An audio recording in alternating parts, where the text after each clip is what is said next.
Magandang hapon po sa inyong lahat. Ito po si Dr. Jeff Ho. Nandito po tayo sa clinic at ipatuloy po natin yung ating live consultation. Nasa harap ko po ang isang pasyente. At ilang taon na po kayo? Pila edad nimo? 47. Ha? 47. Ano siya trabaho nimo? Kaon tulog na lang, kain tulog. Wala daw siyang trabaho. Ayan. Kayo po nagluluto mismo. Ayun. Kumusta ang negosyo ng catering ngayon? Kumusta itong Abril? Ilan bang orders ninyo so far? Depende naman po. Ngayon Abril, ilan? Nakailan kayo ngayon Abril? Pagkatulura. Dahil sa crisis. Pero nung hindi pa na crisis, average, ilan orders kayo sa isang buwan? Napamukoy karinderya ako do. Ha? Napakoy karinderya. May karinderya rin po kayo. I see. Wala na, yung dami na ako. Pag-opera na ako. Ha? Pagpa-opera, nagundang ko. Pag? Operahan ko. Operahan pala kayo. Para saan po? Appendicitis? Yung isang operation ata, parang gallbladder yan eh. Gallbladder niya. Kani kay... Ito yung pangalawa na yan. Kani dire. Di ko lang ko stagol. Dili mao. Appendicitis. Ano? Dili mao. Gibalik nila close nila ako. Kung tiyan ko lang dire. Di lang hiwa dire. Ano palang sinabi ng taga-Tagum? Di man lang gusto iya. Saan pala kayo inoperan sa Tagum? Sa regional Tagum. Oh, I see. So, pagkatapos ng operasyon, anong sinabi sa inyo sa taga-Tagum? Mga ipupalili, mga tag. So, ano palang suspect nila noon? Appendicitis? Oo, appendicitis. Meron daw. Daw. Kaya lang, lumaki yung tiyan ninyo pagkatapos ng operasyon, tapos binuksan kayo ulit dito sa SPMC. Now, anong findings dito? Kuhaan ka ng may gas-gas akong pinaigamay niya na nagnanak na. I see. Nagnakaladian. Okay. Sige, parang komplikasyon. Okay. So, anyway, ano pong problema ninyo? Ganyan naman ako. Bante daw gamay? Kasi po, masakit ang lalamunan, no? Sakit ang imong tutunlan. Masakit pag lumunok. Sakit itulon. Pila na kaadlaw? Sore throat. Duha na kasi mana. Duha ka semana, 2 linggo na daw. Okay. May fever po kayo? May lagnat po kayo? Kaya ginalagnat ko. Okay. Nag-try po kayo ng gamot? Wala. Hindi kayo nag-self-medicate? Para lang sa kalintura. Hindi kayo nag-antibiotic? Wala. Yan. Can I see? Say Sulting Okay. Sige. So anyway, namumula po yung lalamunan niya. Yung tonsil naman niya, okay naman po. Pero yung nasa paligid ng tonsil, yun ang namumula at meron mga konting nana na ang itsura na ay puti ang kulay. Kumbaga, normal ang tonsil. So wala siyang tonsillitis, pero yung nasa paligid, ang tawag natin yan, lalamunan. Sa English po ay pharynx. Pag namamaga, namumula at may infection, ang tawag po natin ay is acute pharyngitis. At dahil po meron po nakikitang nana, ang tawag po natin ay acute exudative pharyngitis. Kung virus lang sana ito, mawawala na ito after 3 days, di ba? Tumagal ng 2 weeks. Okay? So, maaaring bakterya na po ang dahilan nito at kailangan po siya ng antibiotic.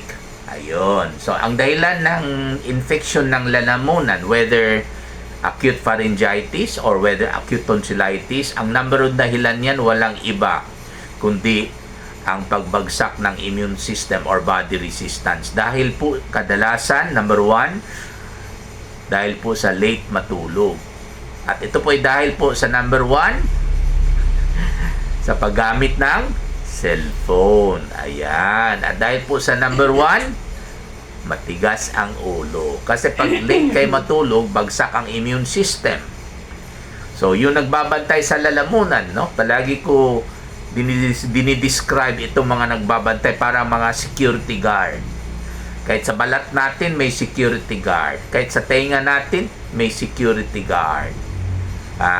Kahit sa puwerta natin, may security guard. Kahit sa puwet natin, meron po security guard. Sinong naglagay ng security guard? Hindi po yung security agency, ha? Okay, kung meron man security agency, yun po ang nasa langit. So, ang Panginoon po natin ang naglagay ng security guard. Yung mga white blood cells at saka antibodies na nagbabantay, no? Sa loob mismo. Okay? Sa ilalim. Okay? Kaya, tuwing may dumidikit ng mikrobyo, sa lalamunan for example, at pwede itong pumasok, papatayin ka agad ng security guard. Kung malakas ang ating immune system, okay, dahil malakas yung mga security guard na nagbabantay. Okay? So, every now and then, pumapasok yung mga mikrobyo sa katawan natin at hindi po tayo nagkakasakit dahil po sa immune system, okay, yung body defense natin na ginawa ng ating mahal na Panginoon para sa atin. Pero pag abusado po tayo, late tayo matulog, anong mangyari sa mga security guard? Natutulog rin kasi napapagod. Kaya tuwing may pumapasok na mikrobyo, hindi mapatay ka agad, masaya yung mikrobyo. So, anong gagawin ng mikrobyo? Kainin niya at kainin niya yung laman. For example, sa kanya, laman ng lalamunan. Ayun. At doon na mag-umpisa yung pamumula, kaya masakit. At dahil namumula, kaya meron lagnat. Okay? At dahil po sa pamumula, mahirapan lumunok. So, kailangan talaga matulog po kayo na maaga, gabi-gabi, para hindi po kayo magkasakit dahil po sa panahon natin ngayon, napaka-krisis. Okay? Siyempre, ang number one dahilan, mikrobyo siyempre.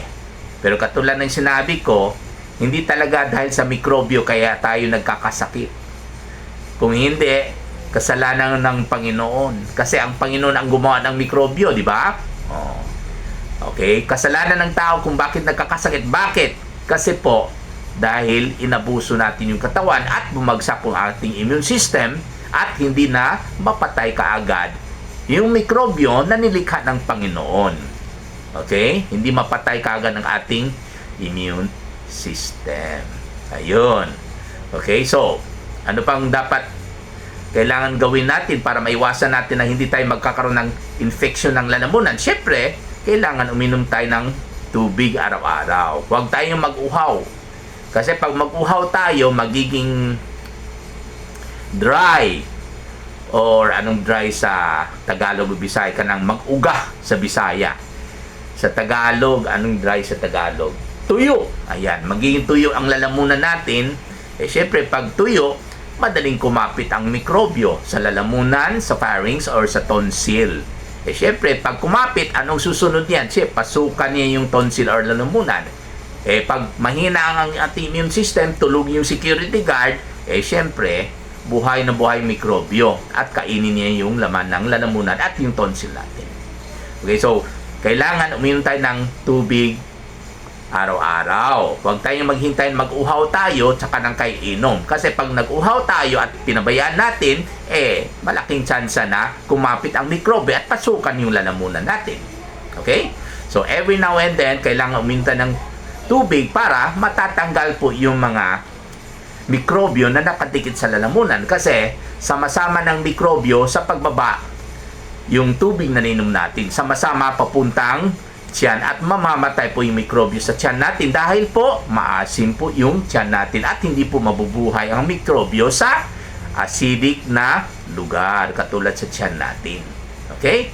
At dahil po mayroon tayong tubig, hindi tayo nauuhaw. Bakit? Kasi galing sa tubig yung laway natin. At dahil may laway na tayo palagi kasi hindi tayo kumulang sa tubig, okay, every now and then lumulunok tayo ng laway. Yung paglunok ng laway, yun po ang isang depensa upang matatanggal po yung mikrobyo Okay?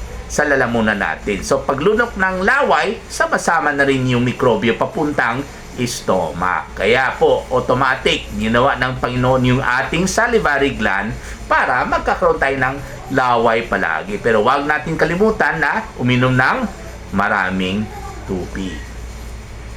At syempre, dahil po sa mga matatamis, kaya po nagkakaroon tayo ng infection sa lalamunan. Kasi yung tamis mismo, pag dumikit sa lalamunan, dahil hindi tayo uminom ng tubig kaagad after eating something that is sweet or after drinking something that is also sweet, eh syempre, gamitin po ng mikrobyo yung nakadikit ng tamis na nasa lalamunan. At pag ginamit ng mikrobyo, eh syempre, hindi lang buhay na buhay mikrobyo, kundi magmumultiply sila. So, pag dumami yung mikrobyo sa lalamunan, dahil po sa tamis, eh syempre, mas malaking tsansa na kakapit sa lalamunan yung mikrobyo at pasukan yung ating lalamunan at doon na mag-umpisa yung ating infeksyon. Ayan. So, yun po ang kailangan gawin ninyo para maiwasan po natin ang infeksyon ng lalamunan. Of course, ang pinag-importante sa ngayon, gamutin na natin yung mikrobyo, patay na natin yung mikrobyo sa pamamagitan ng pag-inom ng antibiotic. Katulad ng ciprofloxacin pa rin, 500 mg tablet, 1 tablet, 3 times a day for 7 days. At para sa sakit or aray, pwede siyang inom ng kahit mefenamic acid, 500 mg capsule, 1 capsule 3 times a day for 3 days. Ha? Okay? So, huwag tayong maniwala sa mga lozenges katulad ng Strepsil, Orophar lozenges. At hindi na po kailangan mag-gargle ng Bactidol or Betadine mouthwash. Magastos lang po yan. Ang pinakamagandang tubig na i-gargle, ang pinakamagandang i-gargle or inumin ay walang iba kundi cold water. So, you gargle and drink cold water para matatanggal po yung mga mikrobyo sa lalamunan at hindi po masyado mag-multiply mikrobyo dahil nga malamig ang nainom ninyo na tubig. Kasi sa lamig, hindi po mag-multiply ang mikrobyo pag malamig ang temperatura. Ayun. Okay? So, maraming salamat po.